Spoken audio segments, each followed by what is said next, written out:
السلام علیکم ورحمۃ اللہ، سلام کیا۔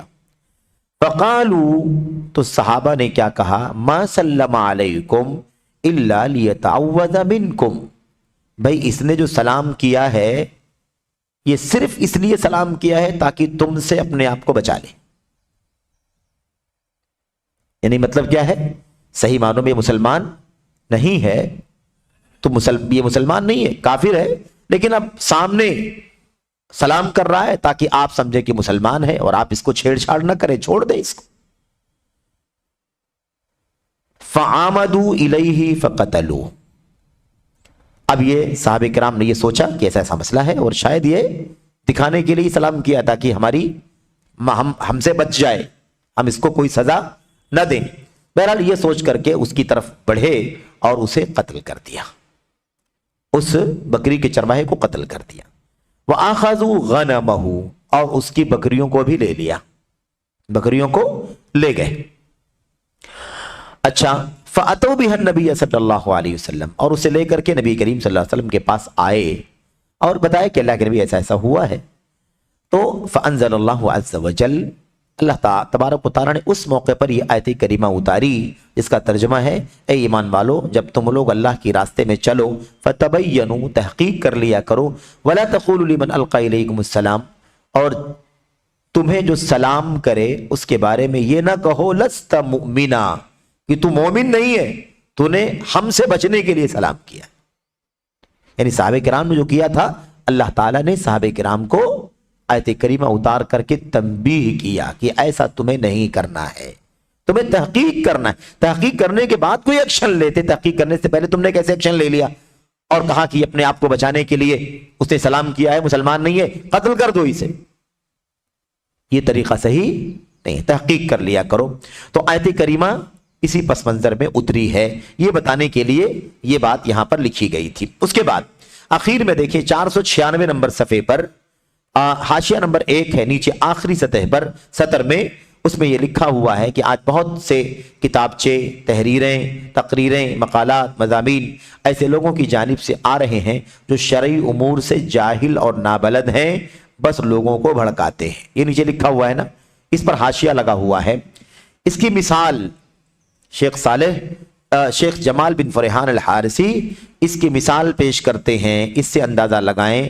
مثال میں کیا ہے؟ کہتے ہیں اس کی ایک مثال اما بعد نامی کیسٹ اور کتابچہ ہے۔ ایک کیسٹ بھی ہے، کیسٹ وہ جو ہے نا صرف آواز چلتی تھی گھوم گھوم کر کے نا ٹیپ ریکارڈ میں، وہ مراد ہے۔ تو اما بعد نامی کیسٹ اور کتابچہ ہے، یعنی کتاب بھی ہے اس عنوان سے، اما بعد کے نام سے، اگرچہ کہ اس کے لکھنے بولنے والے آئس قرنی نے سنت میں ڈاکٹریٹ کی ڈگری لے رکھی ہے۔ توفیق الگ چیز ہے نا، ڈگریوں سے کیا ہوتا ہے؟ ڈگریوں سے ضروری نہیں کہ ڈگریاں اونچی ہے، ڈگری جس میدان سے ڈگری لیا ہے اس میدان میں ڈگری ہے اونچی اس کی، لیکن اس کا منہج بھی صحیح ہو، یہ لازم تو نہیں ہے۔ اس سے جس منہج کا ہے اسی منہج سے وہ آگے بڑھا ہے، اس سے لازم نہیں آتا کہ جو آدمی کسی ڈگری والا ہے وہ منہج کے اعتبار سے بھی صحیح ہو، یہ لازم نہیں آتا۔ تو کیا کہا؟ سنت میں ڈاکٹریٹ کی ڈگری لیا ہے، لیکن اس کی باتوں سے معلوم ہوتا ہے کہ وہ عقیدے سے بالکل نابلد ہے۔ شیخ جمال کہہ رہے ہیں، کیسٹ کی پہلی سمت میں مقدمے میں کہتا ہے، کیا کہتا ہے دیکھیے، میں کہاں سے شروع کروں، کیسے شروع کروں، ہائے میرے خون میری مدد کر، ہائے میرے خون میری مدد کر، ہائے میرے دل میرا ساتھ دے، ہائے میرے خون مجھے بچا لے۔ آپ بتائیے کہ یہ سب غیر اللہ ہے کہ نہیں؟ یہ خون اور جان اور دل اور فلاں یہ سب کیا ہے؟ سب غیر اللہ ہے۔ ایک توحید کا طالب علم بہت آسانی سے سمجھتا ہے کہ یہ سب کا سب جو کچھ بھی بیان کیا گیا شرکیہ ہے۔ شرکیہ ہے کہ نہیں شرکیہ ہے؟ ہائے میرے، کہاں سے شروع کروں، کیسے شروع کروں، ہائے میرے خون میری مدد کر، اے اللہ کہاں سے شروع کروں، کیا شروع کروں، تو مدد کر، اے اللہ تو مدد کر میری، کیا شروع کروں، کہاں سے شروع کروں۔ یہ موحد کی زبان، اور جس کے عقیدے میں خلل ہو کیا کہتا ہے؟